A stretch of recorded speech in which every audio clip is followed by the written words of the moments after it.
کاتو معزز سامعین کرام، ذرا ایک لمحے کے لیے اپنی آنکھیں بند کریں اور سوچیں کہ آج جس صورت کا میں عمل آپ سے شیئر کرنے جا رہا ہوں، جس آیت کا وظیفہ بتانے جا رہا ہوں، ذرا اس کے معجزات، کمالات اور کرشمات کیا ہیں۔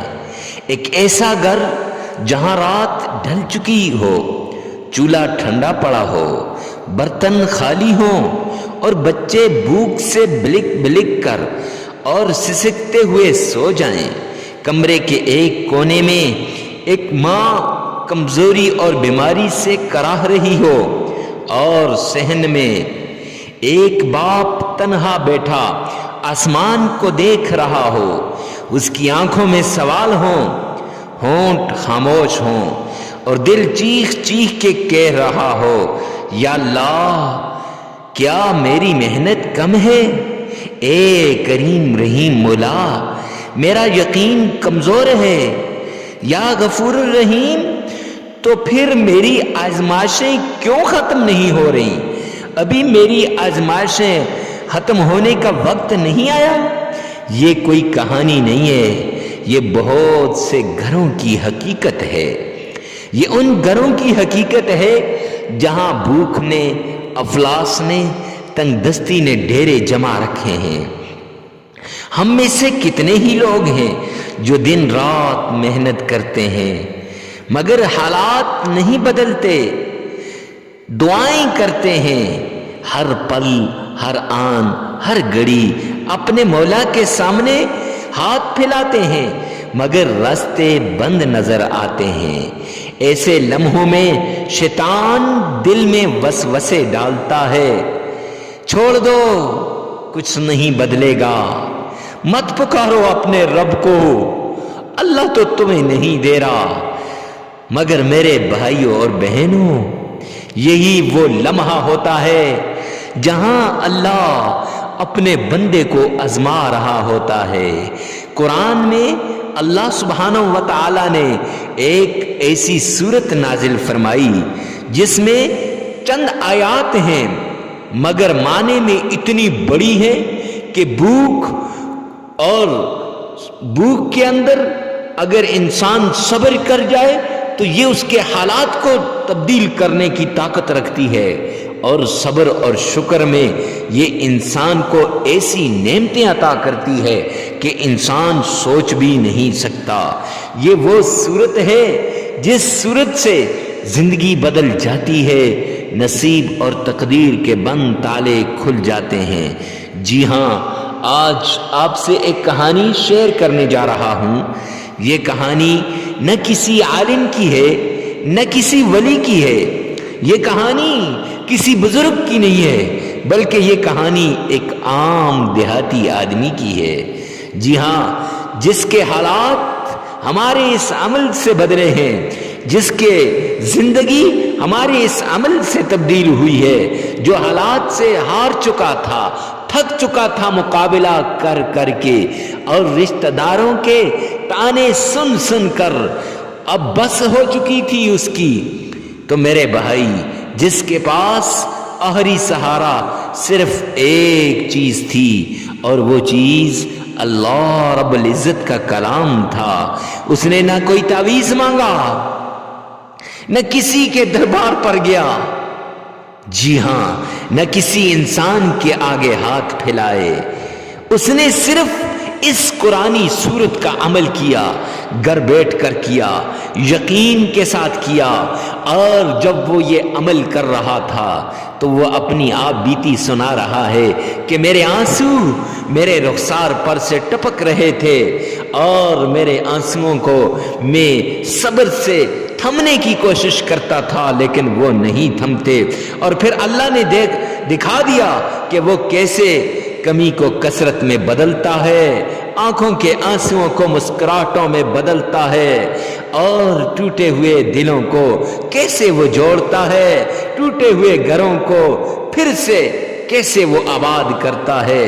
جی ہاں، اگر آج آپ بھی کسی آزمائش میں مبتلا ہیں، اگر آپ کے گھر کے حالات بگڑ چکے ہیں، اگر دل تھک چکا ہے، آنکھیں رو رو کر سوکھ گئی ہیں، تو اس کہانی کو آخر تک ضرور سننا۔ ہو سکتا ہے یہ کہانی، یہ عمل آپ کے لیے اللہ کی طرف سے کوئی پیغام ہو۔ اگر معزز سامعین کرام آپ چاہیں تو آپ کی زندگی بدل سکتی ہے صرف اس ایک چھوٹی سی سورت سے۔ یہ چھوٹی سی سورت ہے جس نے کسی ٹوٹے ہوئے کے گھر کو آباد کر دیا، کسی بے سکون کی زندگی میں سکون لایا، جس کے گھر راتوں کو چولہا نہ جلے، جہاں بچے بھوکے بلک بلک کر سو جائیں، وہاں ماں بیماری کے وجہ سے کراہ رہی ہو، تو اس جگہ پہ اس گھر کے اندر یہ رحمت اور سکون بن کے آئی ہے۔ وہی گھر ایک دن سکون، برکت اور امید کا گھر بن جاتا ہے۔ کس وجہ سے؟ صرف اس ایک عمل کی وجہ سے، صرف اس ایک صورت کی وجہ سے۔ تو جی ہاں، بس ایک چیز ہے، اللہ پر کامل یقین۔ یہ قرآن صرف پڑھنے کے لیے نہیں آیا، یہ قرآن ہماری زندگیوں کو بدلنے کا پوری طاقت رکھتا ہے۔ اور میرے بھائی، صرف فرق اتنا ہے کہ اگر آج ہم اس پر کامل بھروسہ اور یقین کر لیں تو انشاءاللہ یہ قرآن ہماری زندگیوں کو بدل دے گا۔ تو آئیے چلتے ہیں اس پیارے بھائی کی کہانی کی طرف، اس عمل کی طرف جس سے زندگیاں بدلتی ہیں، جس سے حالات بدلتے ہیں، جس سے ہماری زندگی بدل جائے گی۔ تو وہ صورت کون سی ہے، اس کے ساتھ اللہ کے کون سے نام کو ملانا ہے، اور اس کے ساتھ ہم نے کون سے آیت کو ایڈ کرنا ہے اور کتنی بار اس کو پڑھنا ہے۔ جس معزز سامعین کرام، قرآن کی صورت نے کیسے زندگی کو بدل دیا ہے، کیسے زندگی انسان کی اس ایک صورت کی وجہ سے بدلی ہے۔ تو آئیے چلتے ہیں اس پیارے شخص کی آپ بیتی کی طرف جس کی زندگی کو قرآنی صورت نے اور قرآنی آیت نے بدل دیا۔ ایک دور افتادہ گاؤں تھا جہاں کچے رستے تھے، مٹی کے گھر اور سادہ دل لوگ آباد تھے۔ اسی گاؤں کے آخری کنارے پر ایک غریب دیہاتی رہتا تھا جس کا نام عبد الرحمن تھا۔ اس کے پاس نہ زیادہ زمین تھی نہ مال مویشی، بس ایک چھوٹا سا ٹوٹا پھوٹا ہوا گھر جس کی کونے لٹک رہے تھے، اور اگر بارش ہو جائے تو ساری بارش کا پانی اندر آتا تھا۔ ایک بیمار بیوی اور 2 کم سن بچے تھے، اور ایک ماں جو ہر پل، ہر آن، ہر گھڑی تکلیف کی وجہ سے کراہتی تھی، کھانستی رہتی تھی۔ عبد الرحمن بڑا محنتی تھا، وہ ہر پل محنت کرتا تھا، مگر قسمت جیسے اس سے روٹھ گئی ہو، جیسے قسمت نے اس سے منہ موڑ لیا ہو۔ کبھی کھیتوں میں ہل چلاتا، فصل پکنے پہ آ جاتی اور فصل خراب ہو جاتی۔ کبھی قرض ہوا دروازے پہ آ کے دستک دیتے، جب بچہ باہر جاتا پوچھتا کون، تو باہر سے آواز آتی، کیا عبد الرحمن گھر میں ہے؟ میرا قرض ابھی تک واپس کیوں نہیں کیا؟ اور کبھی بچوں کی فیس والی وہ پرچی آ جاتی، 3 مہینے گزر گئے، بچوں کی فیس ادا نہ کی۔ اور کبھی بیوی کی دعائیاں اور کبھی ماں کے لیے دعائیاں، مسئلے اتنے کہ ختم ہونے کا نام نہیں لے رہے تھے، اور مایوسی کی انتہا، مایوس ہو چکا تھا، ہر طرف سے نا امیدی تھی، لوگوں کے تانے، لوگ اسے تانے دیتے تھے کہ ہے کوئی ایسا آدمی جو اس سے سلام کرنے کے لیے تیار ہو۔ جدھر بھی جاتا لوگ نادان لوگ راستہ بدل لیتے تھے، اور یہاں ہی بس نہیں، اپنوں نے بھی ساتھ چھوڑ دیا۔ وہ رشتے جو خونی ہوتے ہیں ان رشتوں نے بھی اس سے تعلق توڑ دیا۔ اکثر راتوں کو عبد الرحمن اپنے صحن میں بیٹھ کر آسمان کی طرف دیکھتا اور آنکھوں سے آنسو بہتے رہتے، اور وہ کہتا، یا میرے رب، اے میرے اللہ، اے میرے مولا، میں نے تیرا کیا بگاڑا ہے؟ کیا میری دعائیں اتنی کمزور ہو چکی ہیں کہ اب میری دعائیں قبول نہیں ہوں گی؟ کیا مولا میں کچھ غلط مانگ رہا ہوں؟ اے کریم رحیم مولا، تو میرے حالات کو بدل ڈال۔ اے رب رحمان، تو میرے حال پہ ترس کھا، رحم کھا۔ تو رحیم ہے، تو کریم ہے، رحم والا معاملہ کر، کرم والا معاملہ کر۔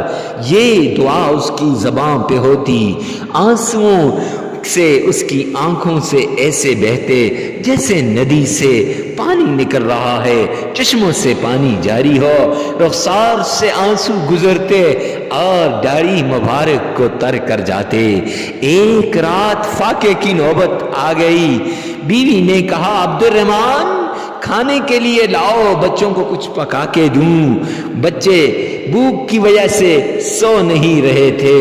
عبد الرحمن صحن میں کبھی ادھر جاتا، کبھی ادھر جاتا، کبھی آسمان کی طرف دیکھتا اور کبھی کہتا، زمین تو پھٹتی کیوں نہیں ہے؟ عبد الرحمن تجھ میں کیوں نہیں اتر جاتا؟ لیکن کیا کرتا، اور بچے بلک بلک کر سو گئے۔ بیوی کمزوری سے نڈھال تھی، عبد الرحمن کا دل ٹوٹ چکا تھا۔ عبد الرحمن زخموں کی وجہ سے اندر سے بالکل ٹوٹ چکا تھا، اور اپنی ہستحالی کی وجہ سے، اپنی تنگ دستی کی وجہ سے، اپنی کمزوری کی وجہ سے وہ بالکل اندر سے ایسے تھا کہ نعوذ باللہ اب وہ اپنے رب سے کہیں روٹھ نہ جائے، کہیں اسلام کو چھوڑ نہ دے، کیونکہ میرے پیارے حبیب نے فرمایا، آمنہ کے لال نے فرمایا، کاد الفقر ان یکون کفرا، قریب ہے کہ فقر انسان کو کفر تک نہ لے جائے، کہیں اس کی زبان سے ایسے کلمات نہ نکل جائیں۔ اسی کشمکش میں ساری رات صحن میں وہ کبھی ادھر کبھی ادھر، کبھی آہوں سے، کبھی سسکیوں سے، کبھی دعاؤں سے اپنے رب کو پکارتا۔ اتنے میں مسجد سے اذان ہو گئی فجر کی، اور یہ سیدھا مسجد میں چلا گیا۔ اسی گاؤں میں اپنی مسجد میں جاتا ہے، اپنے امام صاحب کے پاس، اور اپنے امام صاحب کے پاس پہنچ کے فجر کی نماز پڑھ لیتا ہے۔ امام صاحب قدرت خدا کی فجر کے بعد روزانہ کچھ نہ کچھ درس دیا کرتے تھے، اور آج کے درس میں انہوں نے قرآن پاک کی اس سورت کا کئی فضائل سنانے شروع کر دیے کہ جو شخص رزق کی تنگی میں مبتلا ہو، جس کے رزق میں تنگی ہو، گھر میں برکت نہ ہو، اولاد کی خوشی چھن گئی ہو، وہ اس سورت کو یقین کے ساتھ، محبت کے ساتھ، صبر کے ساتھ پڑھے، اللہ پر کامل بھروسہ رکھ کر پڑھے تو کتنی بار پڑھے، اس کے ساتھ اللہ کا کون سا نام ملائے اور کون سی آیت، وہ آگے چل کر میں آپ کو بتاؤں گا۔ لیکن یہاں تو امام صاحب یہ بیان کر رہے تھے، یہ وہ صورت ہے جو قلت کو کثرت میں بدل دیتی ہے۔ یہ بات عبد الرحمن نے سنی تو گویا عبد الرحمن کے دل کے اندر اتر گئی۔ تو عبد الرحمن چپکے سے سن رہا تھا، امام صاحب نے درس ختم کیا تو عبد الرحمن سائیڈ پہ چلا گیا امام صاحب کو لے کر، امام صاحب آپ نے جو وظیفہ بتایا ہے تنہائی میں، اب مجھے بتا دینا وہ عمل کیا ہے، وہ وظیفہ کیا ہے۔ تو امام صاحب نے بتایا کہ نماز کے بعد سب سے پہلے آمنہ کے لال عبداللہ کے در یتیم جناب نبی کریم صلی اللہ علیہ وآلہ وسلم کی شان میں عقیدت کے ساتھ، احترام کے ساتھ آپ نے درود پاک پڑھنا ہے۔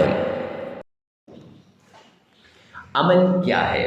سب سے پہلے آپ نے آمنہ کے لال عبداللہ کے در یتیم جناب نبی کریم صلی اللہ علیہ وآلہ وسلم کی شان میں عقیدت کے ساتھ، پیار کے ساتھ، اور چونکہ ربیع الاول کا مہینہ ہے تو اس لیے اس مہینے کے اندر آپ نے اور زیادہ پیار سے آقا پر درود پاک کا نذرانہ پیش کرنا ہے۔ اب درود پاک کتنی بار پڑھنا ہے اور کیسے پڑھنا ہے اور کون سا درود پاک پڑھنا ہے، سب کچھ آگے چل کر بتاؤں گا، آپ نے پریشان نہیں ہونا۔ اچھا، اب درود پاک کو آپ نے اس طریقے سے پڑھنا ہے گویا آپ روضہ رسول کی جالیوں کو تھام کے کھڑے ہیں، یا آپ روضہ رسول پہ کھڑے ہیں، عقیدت سے پڑھ رہے ہیں، محبت سے، عشق سے آپ اپنے پیارے پیغمبر جناب نبی کریم صلی اللہ علیہ وآلہ وسلم کی شان میں درود پاک پڑھ رہے ہیں۔ اب درود پاک پڑھنا کتنی بار ہے تو 3 بار۔ کتنی بار؟ 3 بار۔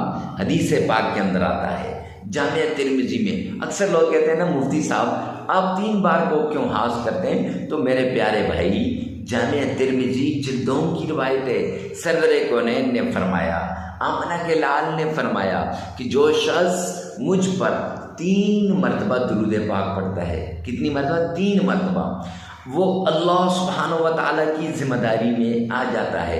آپ بھی اللہ کی ذمہ داری میں آنا چاہتے ہیں نا، تو 3 مرتبہ درود پاک پڑھ لیں۔ 3 مرتبہ نبی پاک صلی اللہ علیہ وسلم کی شان میں عقیدت سے درود پاک پڑھ لیں۔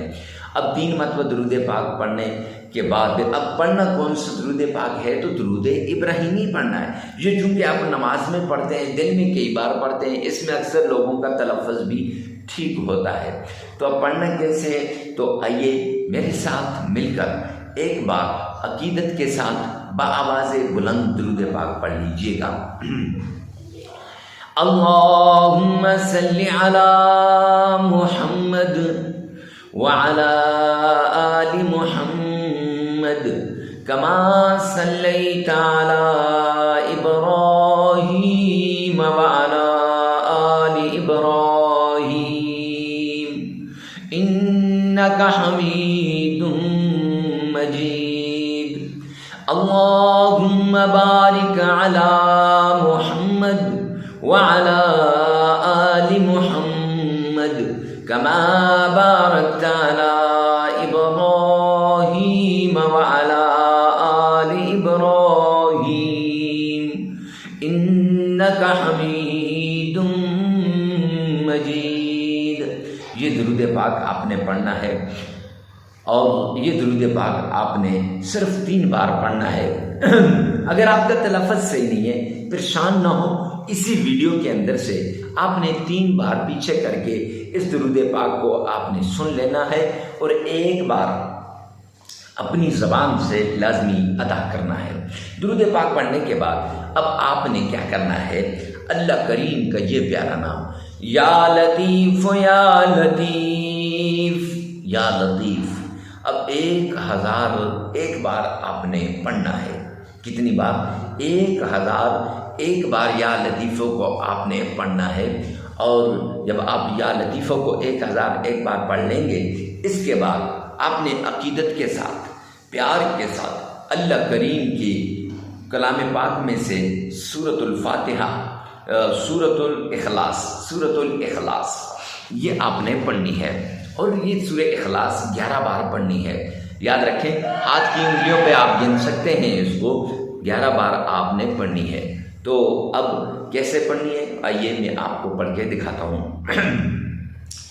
اعوذ باللہ من الشیطان الرجیم، بسم اللہ الرحمن الرحیم، قل هو اللہ احد اللہ الصمد لم یلد ولم یولد ولم یکن له کفوا احد۔ یہ سورت آپ نے 11 بار پڑھنی ہے۔ یاد رکھیں، اگر اس میں آپ کا تلفظ ٹھیک نہیں ہے یا آپ صحیح طریقے سے نہیں پڑھ سکتے تو اسی ویڈیو میں سے آپ نے پیچھے کر کے اس کو سن لینا ہے 11 بار، اور 3 بار اپنی زبان سے جیسے بھی آپ کو آتی ہے آپ نے پڑھ لینی ہے۔ اب 11 بار درود پاک پڑھنے کے بعد آپ نے 11 بار جب یہ سورہ اخلاص پڑھ لی یا لطیف ہو، پہلے 3 بار درود پاک پڑھنا ہے، پھر 1001 بار یا لطیف ہو پڑھنا ہے، اور پھر 11 بار آپ نے یہ سورت پڑھنی ہے۔ کون سی سورت؟ سورہ اخلاص۔ اس کے بعد وہ پیاری آیت جسے قرآن پاک کا دل کہا جاتا ہے، جو وہ سورت ہے جو قرآن پاک کا دل ہے، جسے سورہ یاسین کہتے ہیں، اس کی برکتیں، اس کے کرشمات، فوائد، اس کی برکات، انوارات، معجزات سارے اگر میں یہاں بیان کرنا شروع کر دوں ویڈیو بہت لمبی ہو جائے گی، تو وہ آپ نے آیت، کون سی آیت؟ سلام قولا من رب الرحیم، اس کو آپ نے صرف 70 بار پڑھ لینا ہے۔ کتنی بار؟ 70 بار اس کو آپ نے پڑھ لینا ہے۔ سلام قولا من رب الرحیم، اس کو آپ نے 70 بار پڑھ لینا ہے، اور 70 بار پڑھنے کے بعد 3 مرتبہ درود پاک پڑھ لیں، عمل مکمل ہو جائے گا۔ یاد رکھیں یہ عمل تکلیفوں سے نجات دلائے گا، اور یہ عمل آپ 3 دن بھی کر سکتے ہیں، 5 دن بھی کر سکتے ہیں، 7 دن بھی کر سکتے ہیں۔ پھر سنیے گا، پہلے 3 مرتبہ درود پاک آپ نے پڑھنا ہے، درود ابراہیمی، پھر اس کے بعد آپ نے یا لطیفو 1001 بار پڑھ لینا، یا لطیفو 1001 بار، پھر اس کے بعد 11 مرتبہ سورۃ الاخلاص، قل هو اللہ احد اللہ الصمد لم یلد ولم یولد ولم یکن له کفوا احد، پھر اس کے بعد آپ نے 70 بار یہ آیت پڑھنی ہے، سلام قولا من رب الرحیم، سلام قولا من رب الرحیم، پھر 3 مرتبہ آپ نے وہی درود ابراہیمی پڑھ لینا ہے، عمل مکمل ہو جائے گا۔